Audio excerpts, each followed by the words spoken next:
Estérel TV est en compagnie de Stéphanie Zeppi, adjointe déléguée à l'économie, au commerce, à l'artisanat et au tourisme de la ville de Saint-Raphaël. Bonjour Stéphanie Zeppi. Bonjour Yvan. Alors, je crois que vous sortez d'une réunion avec l'ARCOR, l'association des commerçants de Saint-Raphaël, pour mettre en place un plan d'urgence du commerce à Saint-Raphaël.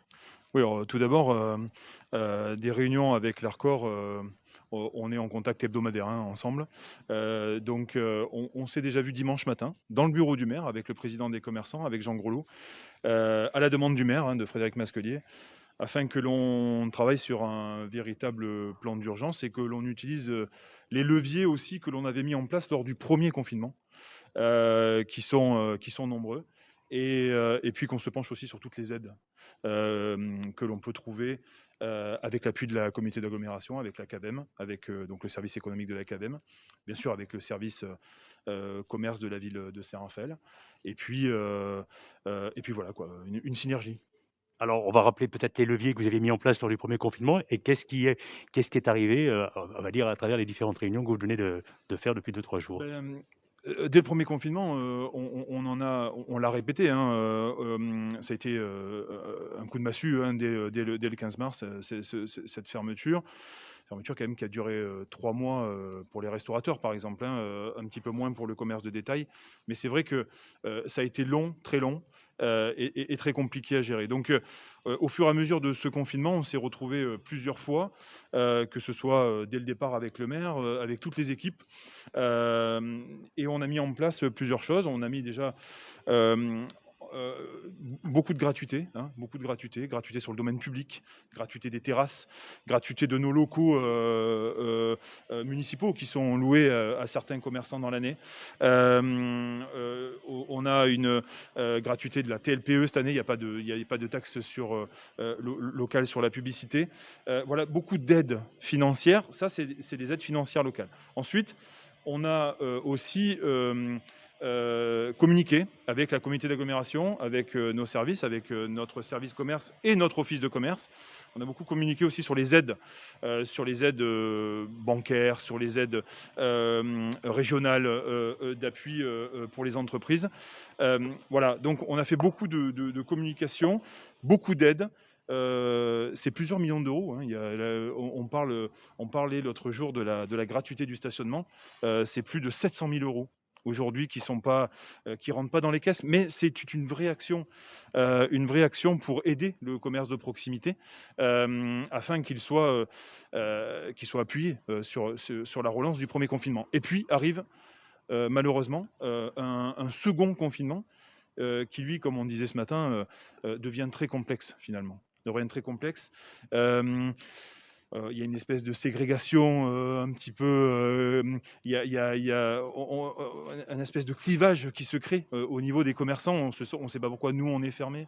Pourquoi petits commerçants on est fermé aujourd'hui alors que scientifiquement il n'y a aucune reconnaissance que le petit commerce doit être plus fermé que le grand commerce. Évidemment, dans la mesure où aujourd'hui, si on prend le cas d'une grande surface, il y a beaucoup plus de personnes qui vont aller en grande surface qu'aujourd'hui un petit commerçant qui est capable effectivement d'accueillir comme il se doit à travers la crise sanitaire qu'on a vécu au premier confinement, de faire rentrer un à un tous ces clients. Donc, Tout à fait. Je crois qu'en plus, là où il y a une certaine prise de conscience, voire même presque une résilience du commerçant, c'est que on doit se battre contre cette maladie, on doit faire tous les efforts nécessaires. Donc, il y a juste à regarder autour de nous. Il n'y a rien d'ouvert ce matin.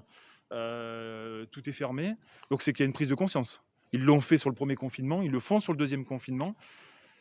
Mais ces efforts-là, ils sont d'une certaine complexité pour le commerçant. On sent que sur le deuxième confinement, ça va être plus difficile que le premier. Ça va être difficile financièrement, ça va être difficile, pardon, surtout psychologiquement. Psychologiquement, et surtout à l'approche des fêtes de Noël. et surtout à l'approche de cette période. Voilà. Ce matin, on s'est réunis avec l'association des commerçants. On a ouvert pas mal d'idées. Alors, quelles Déjà, sont-elles? déjà, on travaille sur, enfin, on a terminé parce qu'on l'avait commencé lors du premier confinement. J'ai parlé du chèque cadeau. Du chèque cadeau qui sera bien sûr utilisable du moment où les commerces seront ouverts. Mais c'est un vrai levier local, c'est une monnaie locale en fin de compte que l'on crée.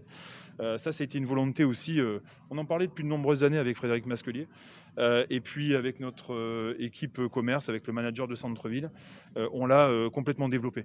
C'est-à-dire qu'aujourd'hui, vous avez une proposition au travers de plus de 250 commerces à Saint-Raphaël. Sur tous les quartiers, c'est important de le Ouais, préciser. dans tous les quartiers de la ville, bien sûr, ça aussi.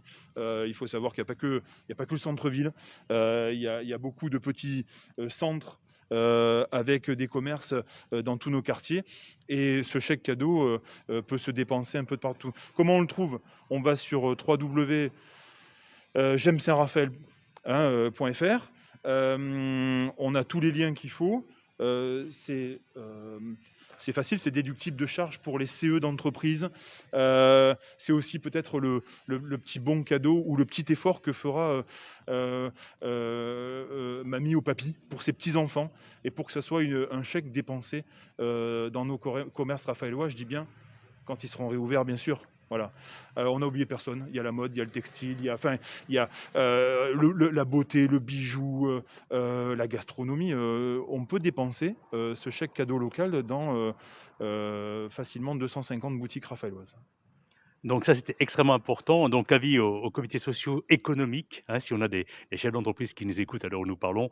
Donc c'est très important. Et puis surtout, il n'y a pas que les fêtes de Noël, puisque on peut dépenser ce chèque J'aime Saint-Raphaël tout au long de l'année, Oui, que ce de soit toute la fête des façon, pères, fête des mères. exactement. On le lance là parce que finalement, ça tombe pendant Bien ce sûr. deuxième confinement, mais on le lançait, nous, au moment des fêtes, parce que c'est au moment des fêtes que tous ces chèques cadeaux sont le plus dépensés. Mais ensuite, on lance ce projet pour qu'il perdure maintenant à Saint-Raphaël et que ça devienne euh, une habitude de consommation, une habitude de dépense. Voilà. Ça, c'est un des leviers sur lesquels ce matin, on s'est exprimé.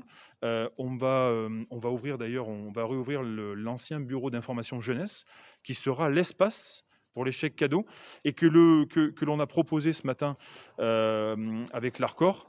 De les assister et de partager aussi ce petit espace pour que eux accompagnent, puisque ça aussi c'est la grande tendance de ce deuxième confinement, même si c'est très compliqué à mettre en place, on le sait très bien. Nous, commerçants de proximité, on n'est pas non plus des spécialistes du numérique. D'accord.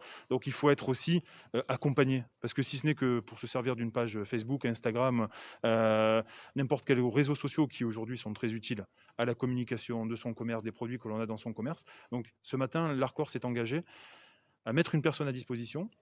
Donc de l'association des commerçants, Oui. qui va accompagner dans les jours à venir, et on va se servir de ce confinement, des commerçants locaux qui le voudront bien, en tout cas, ou qui viendront chercher l'information pour qu'on puisse les aider à mettre un pied dans le numérique. D'accord. Ce pied que l'on entend ces derniers jours, surtout avec même Par Bruno Le Maire. voilà, par Bruno Le Maire, avec notre ministre de l'économie. Mais ce matin, je lisais aussi que la région s'y intéresse avec des aides directes aux commerçants pour pouvoir les aider sur le développement du numérique. Attention, c'est pas simple. Tout commerçant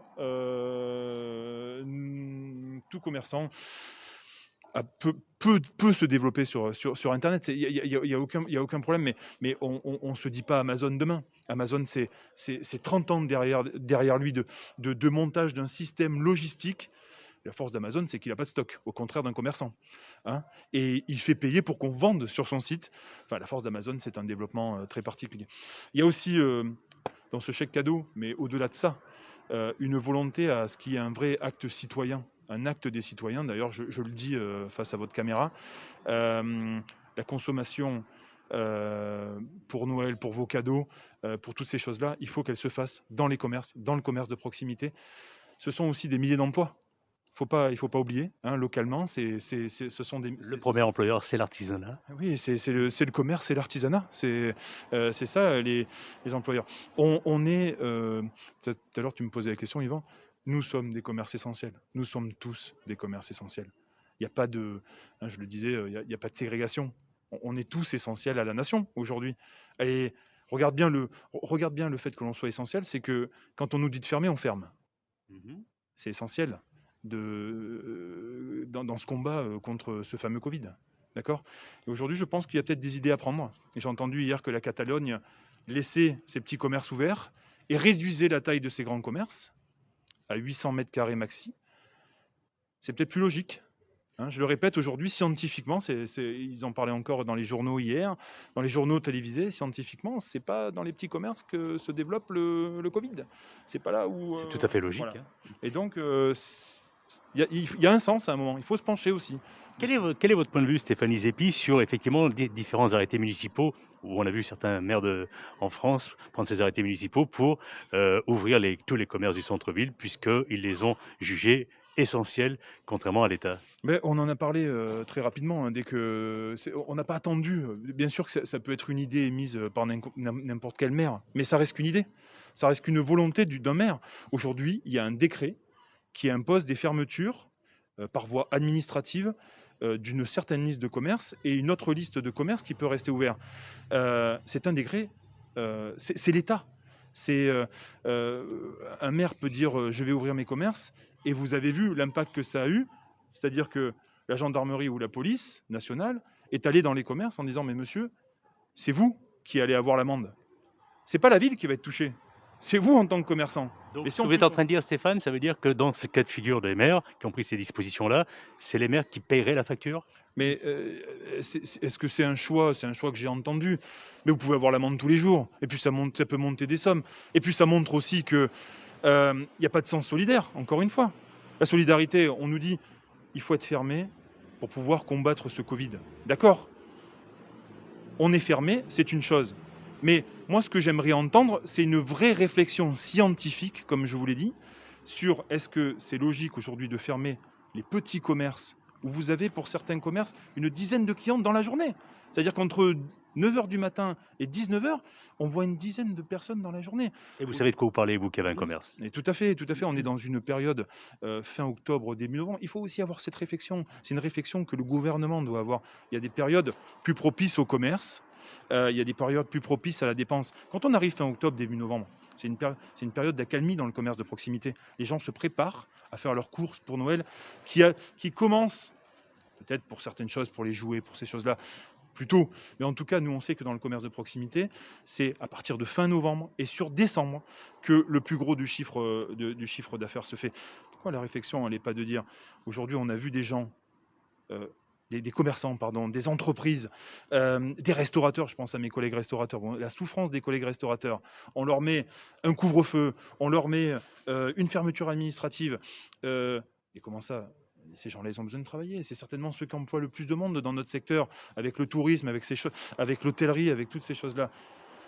Il faut une solidarité globale, il ne faut pas qu'il y en ait un qui dise « je vais ouvrir et moi je ferme », parce que de toute façon, ça va induire. Nous, on restera fermés encore plus longtemps s'ils s'amusent à faire ça.